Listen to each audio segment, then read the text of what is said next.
Penyakit jantung merupakan salah satu penyebab utama kematian di dunia. Kondisi ini bisa dipicu oleh berbagai faktor, termasuk pola makan yang kurang tepat. Seringkali kita berpikir bahwa semua sayuran baik untuk kesehatan, padahal beberapa jenis sayuran justru dapat memperburuk kondisi penderita jantung. Meskipun sayuran umumnya kaya akan serat, vitamin, dan antioksidan, beberapa di antaranya mengandung zat yang bisa memicu peradangan, meningkatkan tekanan darah, atau mengganggu efektivitas obat jantung. Oleh karena itu, bagi penderita penyakit jantung, penting untuk mengetahui sayuran mana yang perlu dibatasi agar kesehatan jantung tetap terjaga. Dalam video ini, Klinik 62 akan membahas 7 sayuran yang sebaiknya dihindari oleh penderita penyakit jantung, serta alasan ilmiah di baliknya. Sayuran yang mengandung gas menyebabkan sesak napas dan gangguan jantung. Tidak semua sayuran aman bagi penderita jantung. Kol, lobak, nangka muda, kembang kol, dan asparagus adalah contoh sayuran yang menghasilkan gas dalam sistem pencernaan. Gas ini bisa menyebabkan perut kembung, yang menekan diafragma dan membuat pernapasan terasa berat. Bagi penderita penyakit jantung, tekanan pada diafragma dapat membatasi kapasitas paru-paru, menyebabkan sesak napas, jantung berdebar, dan rasa tidak nyaman di dada. Selain itu, gas berlebih juga bisa memicu refluks asam lambung, yang sering disalahartikan sebagai gejala serangan jantung, meningkatkan kecemasan dan membebani jantung. Namun, bukan berarti sayuran ini harus dihindari sepenuhnya. Makan dalam porsi kecil, serta mengunyah perlahan dapat membantu mengurangi efek sampingnya. Jika sering mengalami ketidaknyamanan setelah mengonsumsi sayuran ini, sebaiknya mulai mengatur pola makan agar tetap mendapatkan manfaatnya tanpa membahayakan kesehatan jantung. Sayuran asin atau yang diawetkan dengan garam meningkatkan risiko hipertensi. Banyak orang menyukai sayuran yang diawetkan seperti acar, kimchi, dan sayur asin karena rasanya yang khas dan bisa bertahan lebih lama.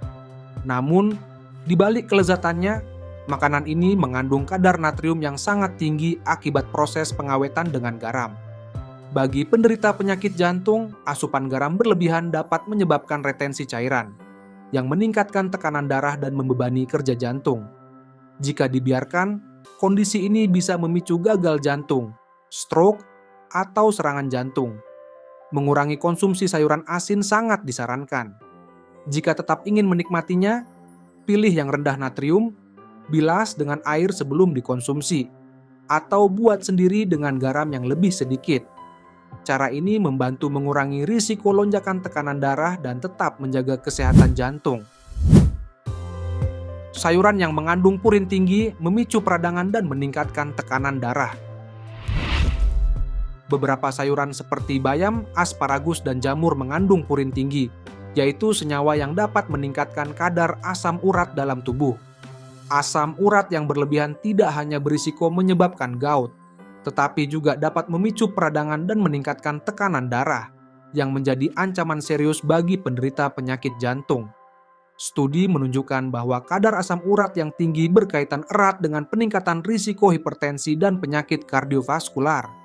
Selain itu, peradangan kronis akibat asam urat bisa mempercepat kerusakan pembuluh darah, memperburuk kondisi jantung yang sudah lemah.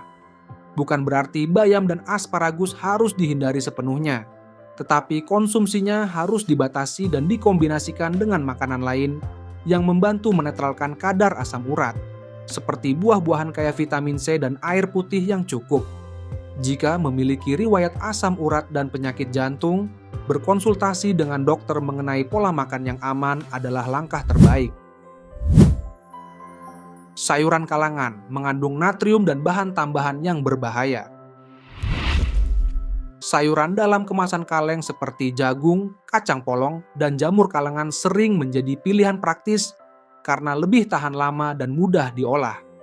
Namun, banyak yang tidak menyadari bahwa sayuran ini mengandung natrium dalam jumlah tinggi, yang berbahaya bagi penderita penyakit jantung. Tingginya kadar natrium dalam makanan kalengan dapat menyebabkan retensi cairan, peningkatan tekanan darah, dan memperberat kerja jantung. Selain itu, beberapa produk kalengan mengandung pengawet dan bahan kimia seperti BPA yang dikaitkan dengan gangguan metabolisme dan peradangan pembuluh darah. Jika tetap ingin mengonsumsi sayuran kalengan, pastikan untuk memilih yang rendah natrium, membilasnya dengan air sebelum dimasak, atau menggantinya dengan sayuran segar atau beku yang lebih sehat. Dengan langkah ini, risiko tekanan darah tinggi dan komplikasi jantung dapat diminimalkan. Sayuran yang dimasak dengan minyak berlebih meningkatkan kolesterol dan penyumbatan arteri. Sayuran memang sehat, tetapi cara mengolahnya bisa membuatnya menjadi musuh bagi jantung. Sayuran yang digoreng, ditumis dengan banyak minyak, atau dimasak dengan santan kental bisa meningkatkan asupan lemak jenuh dan lemak trans yang berkontribusi terhadap penyumbatan arteri dan peningkatan kadar kolesterol jahat. Ketika lemak jenuh menumpuk di dalam pembuluh darah, risiko penyempitan arteri meningkat, membuat jantung harus bekerja lebih keras untuk memompa darah.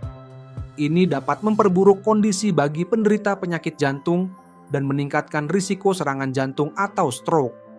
Sebagai alternatif yang lebih sehat, sayuran sebaiknya dikukus, direbus atau ditumis dengan sedikit minyak zaitun.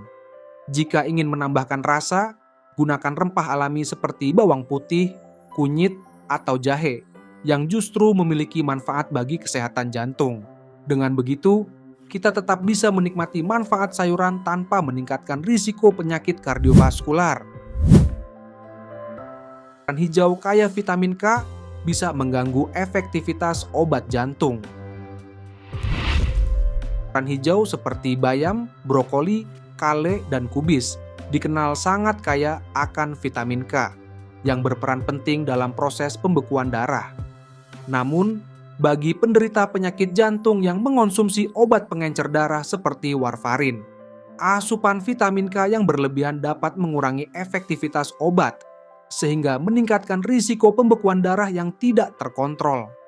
Pembekuan darah yang tidak seimbang bisa menjadi ancaman serius karena dapat memicu serangan jantung, stroke, atau penyumbatan pembuluh darah lainnya.